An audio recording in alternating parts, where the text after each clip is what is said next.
अस्सलाम वालेकुम, नमस्ते। It's me Vishal Taleja. Portion है बायोलॉजी जो क्वेश्चन है त molecular formula of uric acid is. Firstly जेको आहे काउंट कंदासीं कार्बन के त 1 2 3 4 5 मीन्स छा आहे कार्बन 5। ऑप्शन ए में कार्बन 5 आहे, ऑप्शन बी में कार्बन 5 आहे एंड ऑप्शन सी में कार्बन 2 आहे। मीन्स ऑप्शन सी न थींदो। नेक्स्ट जेको आहे उहो काउंट कंदासीं ऑक्सीजन के 1 2 3 मीन्स ऑक्सीजन केतिरा हूंदा 3 हूंदा। ऑप्शन ए आहे ऑक्सीजन 4, ऑप्शन बी आहे ऑक्सीजन 3 एंड में ऑक्सीजन केतिरा हुया ऑक्सीजन जेके हुया उहे 3 हुया। मीन्स ऑप्शन ए न थींदो। इन क्वेश्चन जो जेको करेक्ट आंसर आहे उहो छा आहे बी।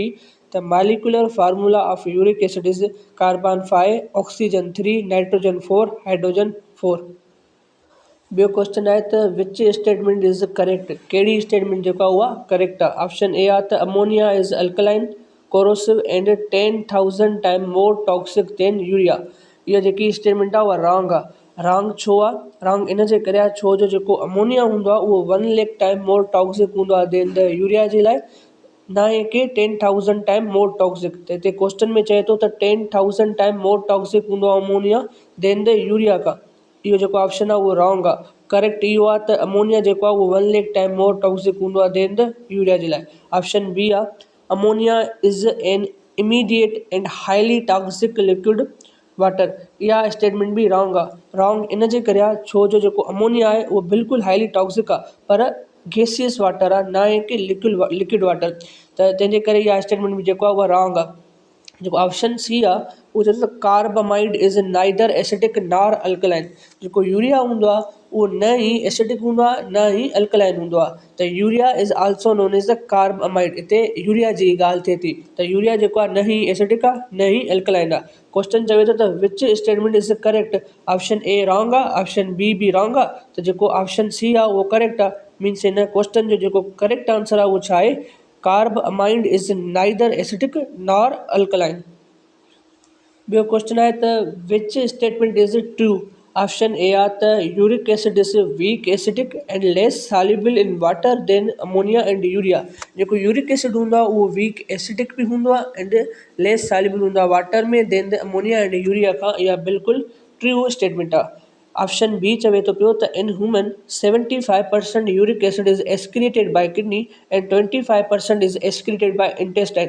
ह्यूमन में जेको आहे न 75% यूरिक एसिड निकिरंदो आहे किडनी जे ज़रिए सां ऐं 25% जेको यूरिक एसिड आहे उहो निकिरंदो आहे इंटेस्टाइन जे ज़रिए सां। इहा बि बिल्कुलु ट्रू स्टेटमेंट आहे। एंड ऑप्शन सी छा थो चए त uric acid is oxidative metabolic product of pyridine present in nucleic acid. इहा स्टेटमेंट रॉन्ग आहे। रॉन्ग इन जे करे आहे छो जो जेको हिकु हूंदो आहे प्यूरिन, ॿियो हूंदो आहे पेरिडीन। जेको प्यूरिन हूंदो आहे उहो डबल रिंग हूंदो आहे, जेको पेरिडीन हूंदो आहे उहो सिंगल रिंग हूंदो आहे। जेको क्वेश्चन पहिरियों हुयो बायोलॉजी जो molecular formula of uric acid, त हुन में बिल्कुलु गौर कयो हूंदो त जेको यूरिक एसिड हुयो उहो डबल रिंग हुयो, ना आहे कि सिंगल रिंग। मीन्स हिते uric acid is oxidative metabolic product of purine हुजे हा त इहो जेकी स्टेटमेंट आहे उहा करेक्ट हुजे हा। हिते चए थो त पेरिडीन, पेरिडीन न थींदो। पेरिडीन जेको आहे उहो सिंगल रिंग हूंदी आहे ऐं यूरिक एसिड छा आहे डबल रिंग हूंदो आहे एंड ऑक्सीडेटिव मेटाबॉलिक प्रोडक्ट हूंदो आहे प्यूरिन जो, ना आहे कि पेरिडीन जो। स्टेटमेंट चए थी त विच स्टेटमेंट इज़ ट्रू। त जेको ऑप्शन ए आहे एंड ऑप्शन बी आहे उहो छा आहे ट्रू आहे एंड ऑप्शन सी जेको आहे उहो अनट्रू आहे। त हिन क्वेश्चन जो जेको करेक्ट आंसर आहे उहो छा आहे ई ए प्लस बी जेको आहे उहो छा आहे ट्रू आहे। ॿियो क्वेश्चन आहे त dash has valve called sphincter that control the flow of urine. चए थो कंहिं वटि जेके आहिनि वाल्व हूंदा आहिनि जेके स्फिनिस्टर चयो वेंदो आहे उहे कंट्रोल कंदा आहिनि फ्लो ऑफ यूरिन खे। त उहे कंहिं वटि हूंदा आहिनि उहे यूरेथ्रा वटि हूंदा आहिनि। यूरेथ्रा वटि ॿ जेके आहिनि स्फिनिस्टर हूंदा आहिनि जेके कंट्रोल कंदा आहिनि छा के फ्लो ऑफ यूरिन खे।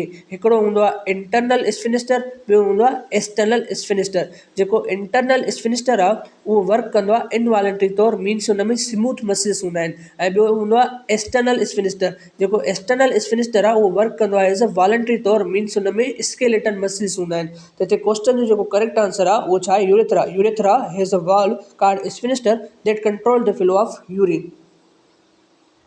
ॿियो क्वेश्चन आहे त dash region of kidney produce an important hormone erythropoietin necessary for the synthesis of RBC. चवे थो त उहो कहिड़ो रीजन आहे किडनी जो जेको प्रोड्यूस कंदो आहे हार्मोन एरिथ्रोपोएटिन।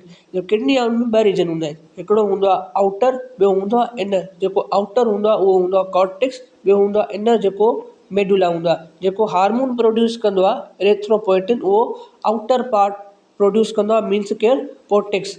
त जेको हिन क्वेश्चन जो करेक्ट आंसर आहे उहो छा आहे, D. In outer cortex region of kidney produce an important hormone erythropoietin necessary for the synthesis of RBC. ॿियो क्वेश्चन आहे त किडनी सीक्रेट या produce dash hormone, A erythropoietin, B renin, C both, D none of these. ऐं हिन question जो जेको correct answer आहे उहो आहे ए एरिथ्रोपोएटिन। डिफरेंस छा आहे रेनिन एंड रेनिन में? हिकु हूंदो आहे renin double N R O, ॿियो हूंदो आहे renin single N R O. जेको double N R O renin हूंदो आहे इहो जेको आहे प्रोड्यूस थींदो आहे कंहिंमें, स्टमक में। ऐं जेको single N R O renin आहे इहो प्रोड्यूस थींदो आहे किडनी में, जेस्टाग्लोमेरुलर सेल्स मां। ऐं जेको double N R O renin आहे उहो किथे कहिड़े सेल मां प्रोड्यूस थींदो आहे, स्टमक जे चीफ सेल मां। जेको double N R O renin आहे इन जो वर्क छा हूंदो आहे, इहो केसिनोजिन खे कन्वर्ट कंदो आहे केसिन में। ऐं जेको single N R O renin आहे इहो रेगुलेट्स कंदो आहे ब्लड प्रेशर खे एंड एंजीनोटेंसिनोजिन खे कन्वर्ट कंदो आहे एंजीनोटेंसिन 1 में, रास मैकेनिज़्म में। जेको renin double N R O आहे उहो एक्टिव रोल हूंदो आहे कंहिंमें, स्टमक में एंड डाइजेस्टिव सिस्टम में। ऐं सिंगल एन आर ओ जेको रेनिन आहे एक्टिव इन ब्लड या ब्लड सर्कुलेटरी सिस्टम में। हिकु सिंपली हिंट आहे त जेको किडनी आहे, किडनी में बि जेको आहे उहो सिंगल एन आहे, मीन्स जेको रेनिन आहे उहो बि सिंगल एन आर ओ ई हूंदो। डिफरेंस जेको आहे उहो ख़बर पइजी वई। हाणे क्वेश्चन खे रीड कयो त kidney secrete or produce dash hormone, A erythropoietin, B renin, C both, D none of these. जेको किडनी आहे उहो छा आहे, सिंगल एन आर ओ आहे। त रेनिन छा हुजे, सिंगल एन आर ओ हुजे, न कि डबल एन आर ओ। तंहिंजे करे हिन क्वेश्चन जो जेको करेक्ट आंसर आहे उहो छा आहे, ए एरिथ्रोपोएटिन। ॿियो क्वेश्चन आहे त what is the percentage of urea in urine. ही कंपोजिशन आहे त percentage in plasma and percentage in urine. त पुछे थो यूरिया जी परसेंटेज यूरिन में केतिरी हूंदी, त केतिरी हूंदी, 2% हूंदी। त हिन क्वेश्चन जो जेको करेक्ट आंसर आहे उहो छा आहे, ए 2%।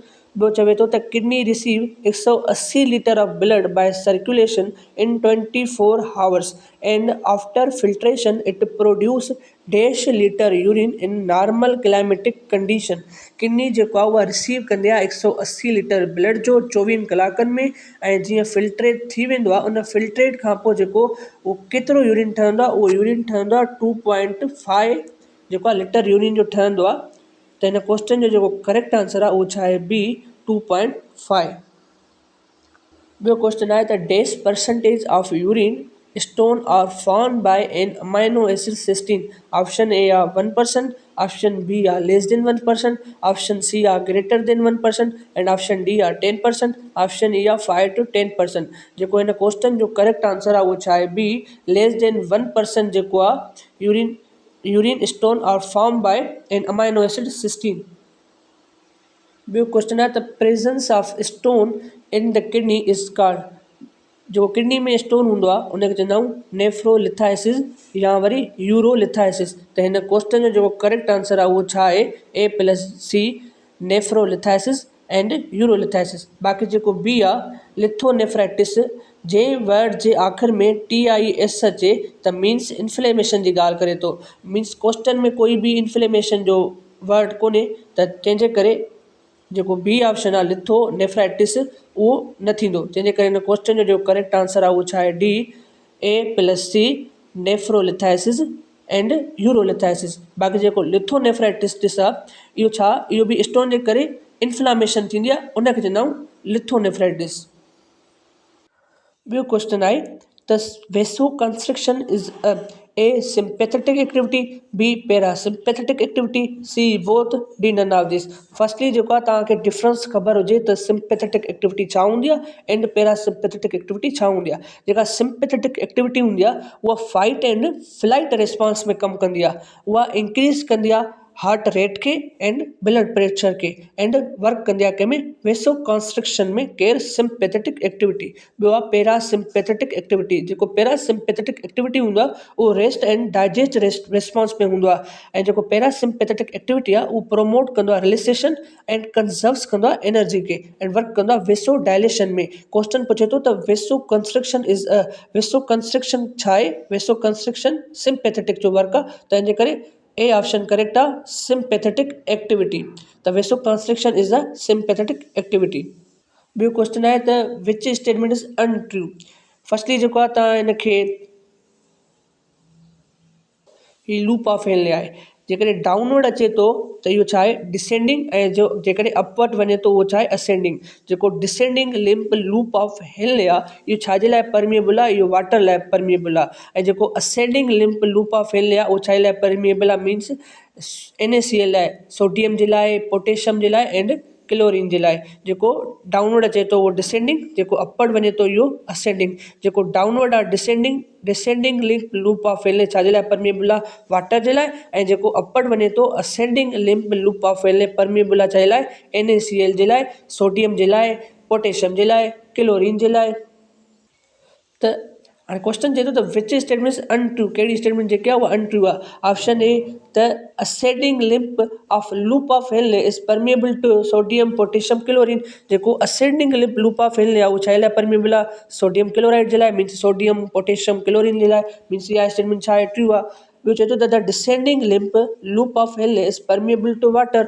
जेको descending downward means descending, descending limb loop of Henle permeable हो छा लाइ? वाटर जे लाइ। मीन्स इहा बि ट्रू स्टेटमेंट आहे। एंड ऑप्शन सी चवे थो the movement of water molecule is facilitated by anti diuretic hormone ADH produce from posterior lobe of pituitary gland. इहा स्टेटमेंट रॉन्ग आहे। रॉन्ग इन जे करे आहे छो जेको एंटी डायूरेटिक हार्मोन आहे ADH इहो प्रोड्यूस थींदो आहे हाइपोथैलेमस मां, न आहे कि posterior lobe of pituitary gland मां। हिते जे अगरि करेक्ट हुजे हा त anti diuretic hormone produce from hypothalamus, त इहो करेक्ट हुजे हा। हाणे त चए थो त produce from posterior lobe of pituitary gland, तंहिंजे करे इहो जेको ऑप्शन सी आहे उहो रॉन्ग आहे। हाणे क्वेश्चन चवे थो त विच स्टेटमेंट इज़ अनट्रू। कहिड़ी स्टेटमेंट अनट्रू आहे? जेको ए एंड बी आहे इहो त ट्रू आहे, ऐं सी आहे उहो अनट्रू आहे। त हिन क्वेश्चन जो करेक्ट आंसर आहे उहो छा आहे? सी स्टेटमेंट जेके आहे उहा अनट्रू आहे। ॿियो क्वेश्चन आहे त सिम्टम्स जेके आहिनि feeling the frequent and urgent need to urinate, difficulty starting urination caused by Neisseria gonorrhoea, name of disease is urethritis. इहो बिल्कुलु ट्रू आहे। त हिन जेको करेक्ट आंसर आहे उहो ए आहे, ट्रू। ॿियो क्वेश्चन आहे त glomerulus have specialised cell that are wrapped around blood capillaries that play an active role in preventing plasma protein from entering the urinary ultrafiltration that is called podocyte cell. Glomerulus जे चौधारी जेके आहिनि sales हूंदा आहिनि, specialise sales हूंदा आहिनि, उहे कहिड़ा हूंदा आहिनि? पोडोसाइट सेल हूंदा आहिनि जेके छा कंदा आहिनि? रोकींदा आहिनि प्लाज़्मा प्रोटीन खे, त प्लाज़्मा प्रोटीन मां क्रॉस न थिए। त हिन क्वेश्चन जो करेक्ट आंसर आहे उहो छा आहे? B podocyte cell. ॿियो क्वेश्चन आहे त glomerular filtration rate is in which proportional to the hydrostatic pressure excreted in glomerulus वाल। इहे छा हूंदा आहिनि? डायरेक्टली प्रोपोर्शनल हूंदा आहिनि। त हिन क्वेश्चन जो करेक्ट आंसर आहे उहो छा आहे? B directly proportional.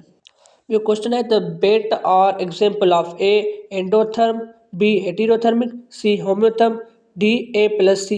जेको बेट्स आहे उहो एग्जाम्पल आहे कंहिंजो? बी हेटेरोथर्मिक एनिमल जो। त हिन क्वेश्चन जो करेक्ट आंसर आहे उहो छा आहे? बी। ॿियो क्वेश्चन आहे त which of the following is best describe a counter current Strange.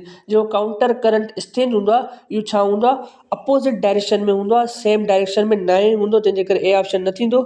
ऐं बी में चए थो अपोज़िट डायरेक्शन मीन्स इहो थी सघे थो। ऐं चए थो त सी चए थो one fluid remain stationery while the other fluid over it, न इहो बि न थींदो। एंड ऑप्शन डी चवे थो त fluid flow randomly without any specific direction, त इहो बि ऑप्शन न थींदो।